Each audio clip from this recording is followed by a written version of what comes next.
Hello, everybody. This is Martha Hines with Living the One Light.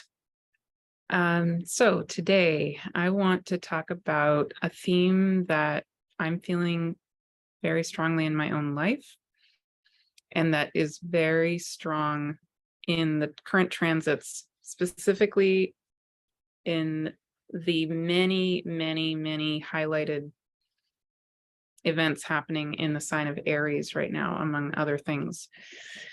So this theme, first I'll name the theme and then I'll get into the astrology of how that is showing itself to me. But the theme that I'm feeling is this repeated message I keep getting in my own self, my own psyche, and also in my praying, which is this message of the sacred no, the sacred yes, and the gentleness of relationship. So this has many layers and feels really important, not only right now, but actually as we even move into the next couple of years, because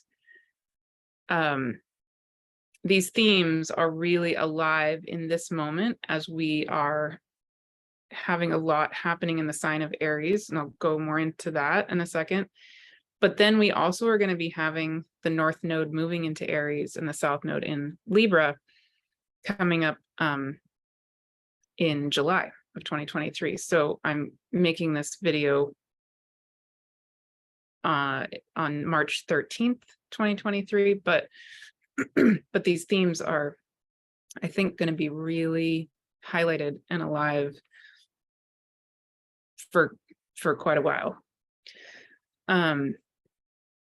Okay, so in terms of what's happening in this immediate moment, we just have been having a conjunction, and it's still, the energy of it is still very much here, a conjunction in Aries of Jupiter, Chiron, Vesta, and Astraea.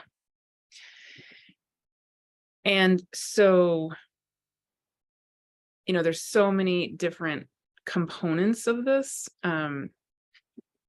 so many different aspects to all of it. What's really, sorry, then I'll insert there the other astrological things so you can follow this train of thought. Okay, so right now on March 12th, yesterday, we had this conjunction of Jupiter and Chiron, but also in there is Vesta and Astraea. Vesta in particular is really calling to me with this, and I'll say more about that in a second.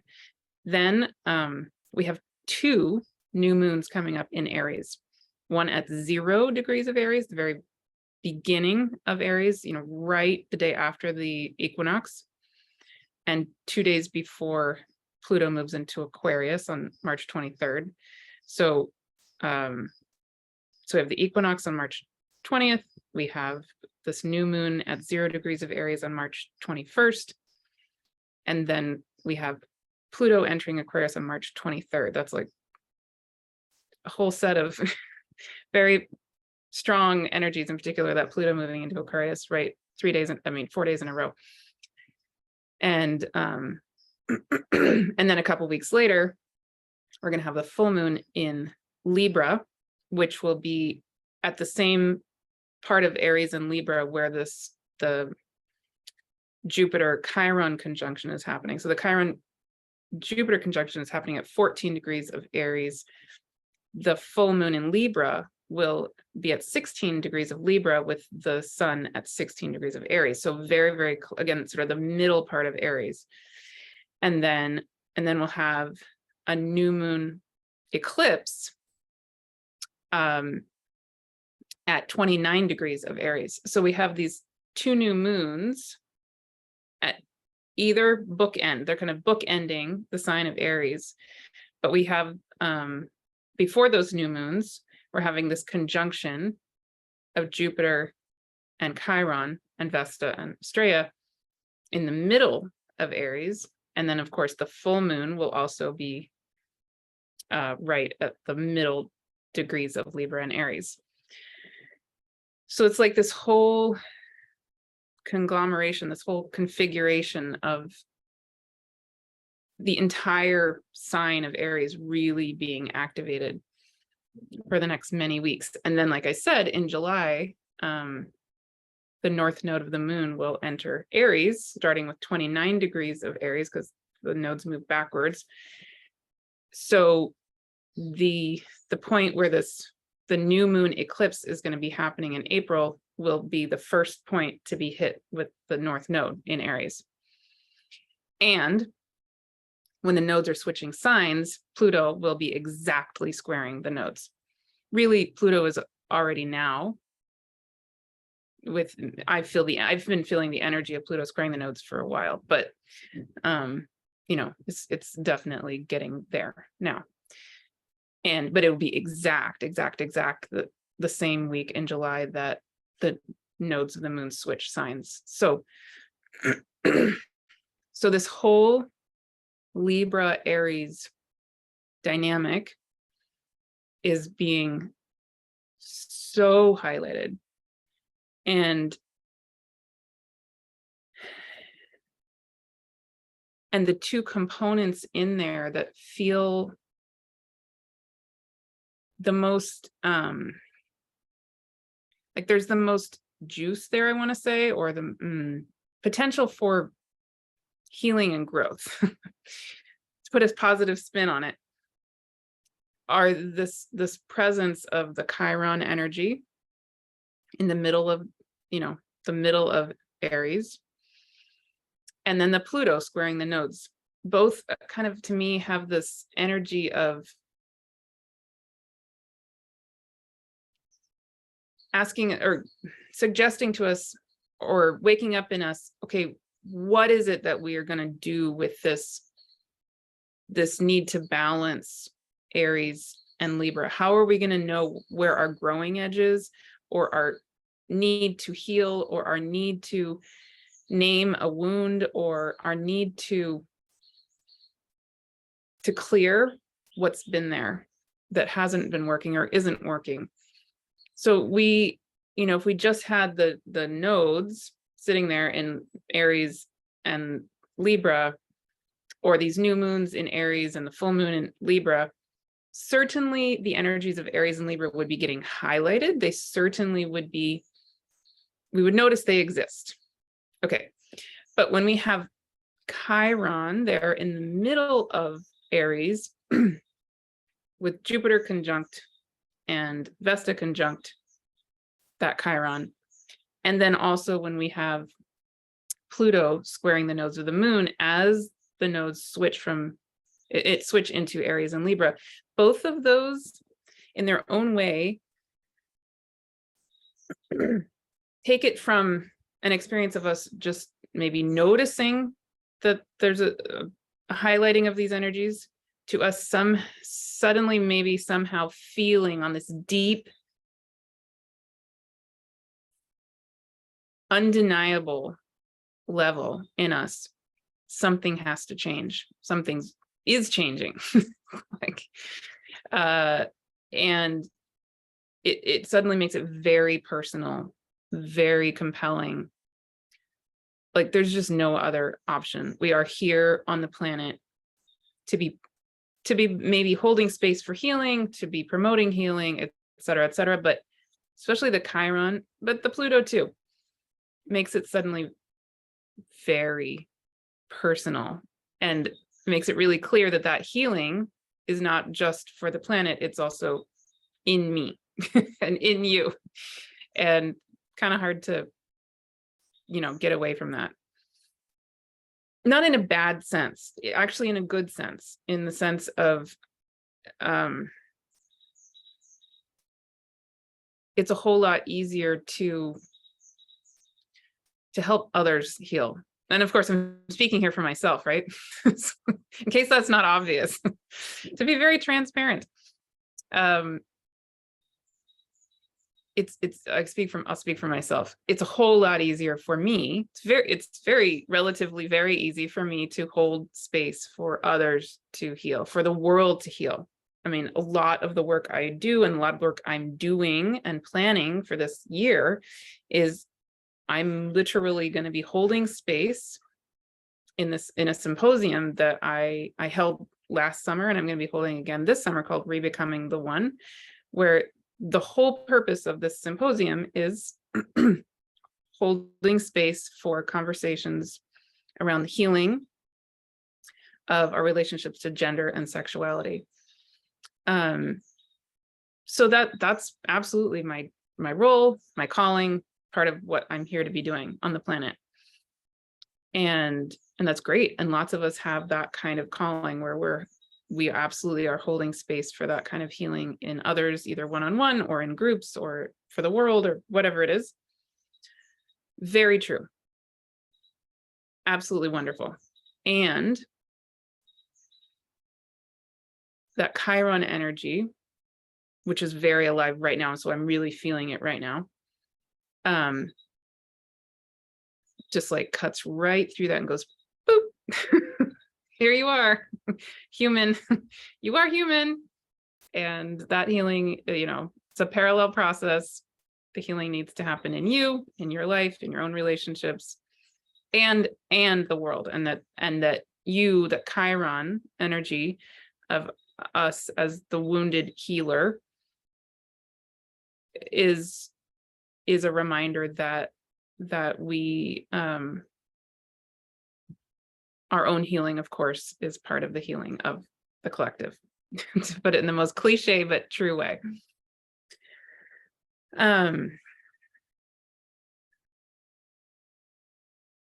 Yeah, and then the Pluto energy similarly, is I'm not personally feeling that as powerfully right this second, but that will, I'm guessing, going to ramp up over the next weeks and months.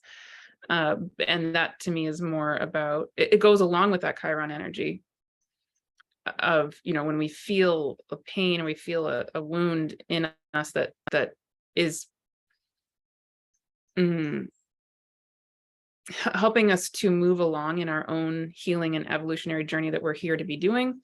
Pluto is kind of the ultimate deep version of that we are here to be continuously transforming.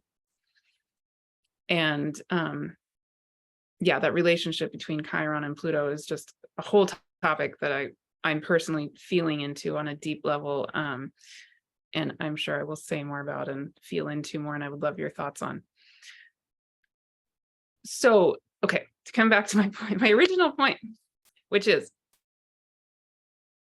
the main message I keep getting in my prayers over and over and over again is this message of the sacred no, the sacred yes, and gentleness in relationships. So I'm going to go more into this in my soul wisdom gathering happening this Wednesday, March 15th, 10 a.m. Pacific. It will be recorded, and that will be a channeled version going into this whole Chiron healing Aries-Libra energy. I'm not sure exactly what's going to come through in that, but you're very welcome to be there.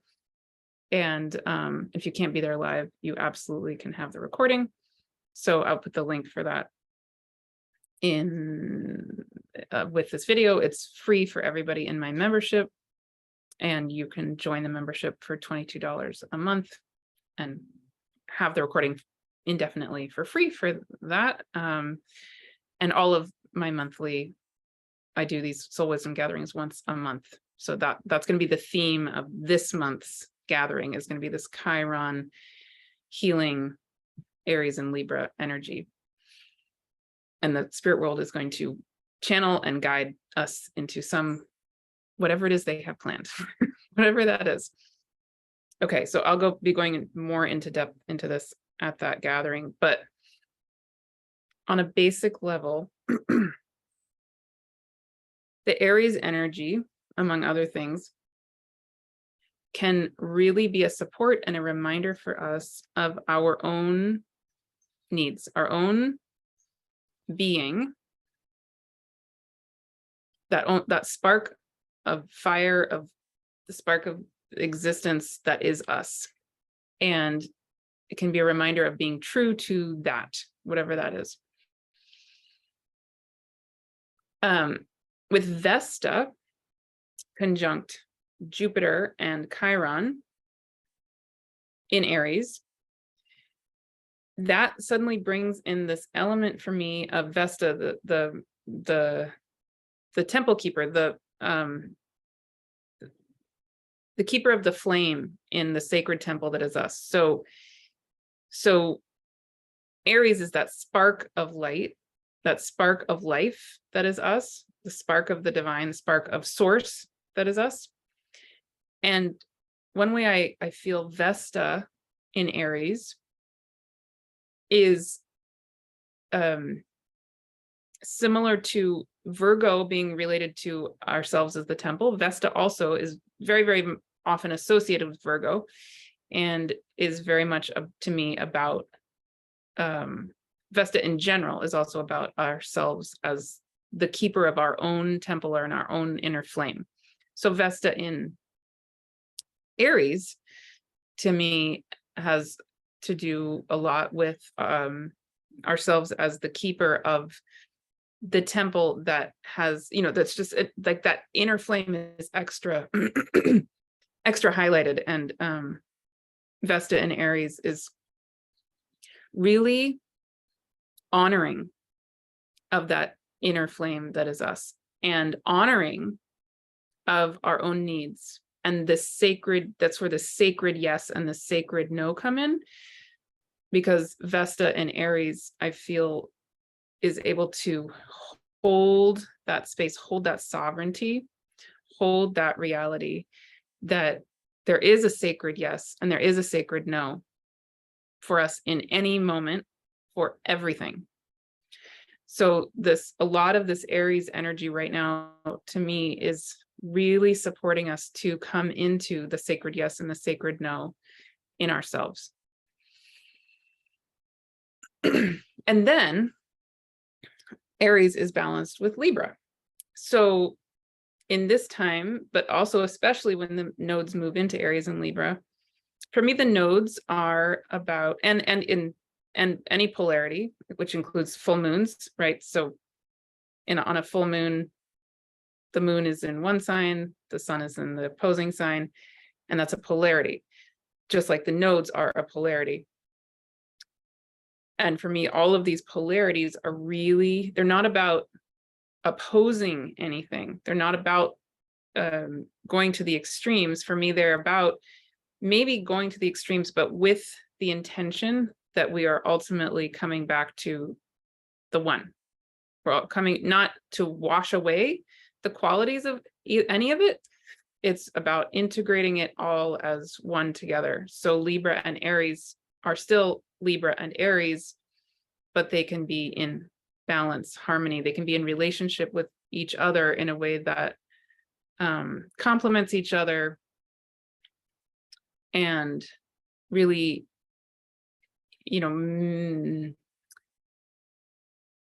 the sum of the parts is greater with the whole.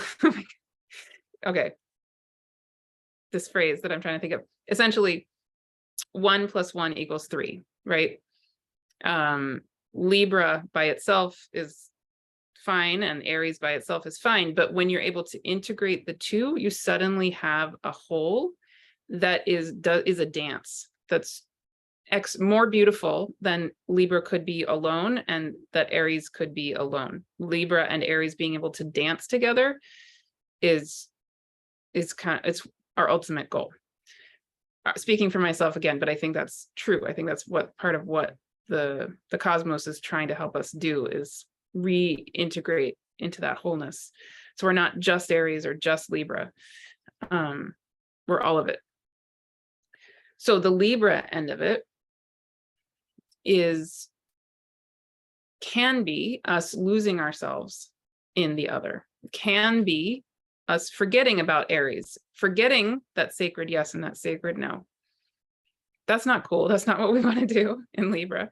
In Libra, the gifts of Libra include many things, such as being able to be in relationship, being able to truly listen, being able to truly value both sides or all of the above, being able to have a gentleness that holds all, that's balancing everything, where there's harmony and the sense of oneness. But again, in the Libra, you don't want to just wash away the differences. You don't want to forget that you exist, typically. So when you bring in the Aries and that sacred yes and that sacred no, balanced with this peaceful, the potential of Libra, which is that gentle, peaceful way of relating. Wow. Like you can suddenly have this way of being in yourself, in your own life, and in relationship with another person and in the world, where the Aries energy can bring that knowing of the sacred yes, the sacred no, and the Libra can hold space for this gentleness of listening, of relating, of when the Aries energy is able to say, here's my yes and here's my no. It doesn't need to be a fight. It doesn't need to be a war. It's just, then there's the Vesta holding the space of that sacred temple that is you, and that is that other person is, their own temple is holding them as that sacred being and sovereign being that they are. And then you can just simply be. And maybe your sacred yes and sacred no are different from the sacred yes and the sacred no of the person you're with, or whatever it is you're relating to. And if that happens to be true,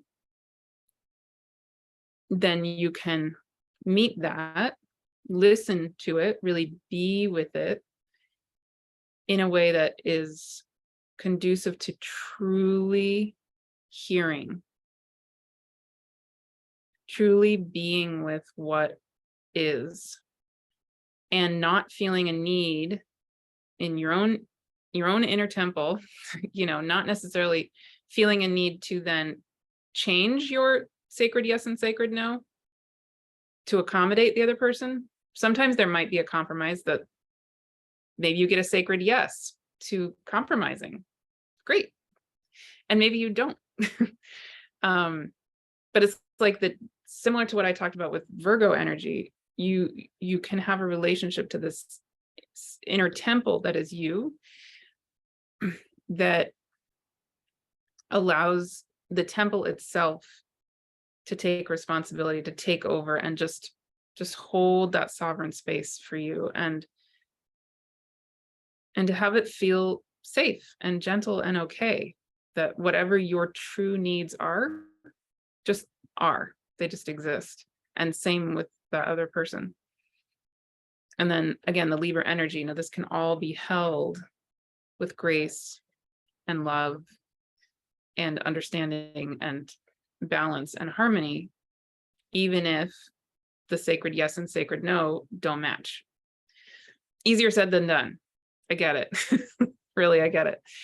But that's the potential I feel in these energies, or one of the potentials. Yeah, and I've been getting really called to name it and talk about it. Yes, and there's so much more there with Chiron. I started reading Melanie Reinhardt's book on Chiron, and it's touching me so deeply. I've been watching a bazillion of her recent talks and her conversations with Heather Ensworth and other ones she's done recently. And yeah, there's so much in the Chiron and the Centaur world, Chariklo and all of it. But in particular, Chiron is really calling to me right now, probably because of the current the current transit, and also Pluto happens to be squaring my own Chiron right now.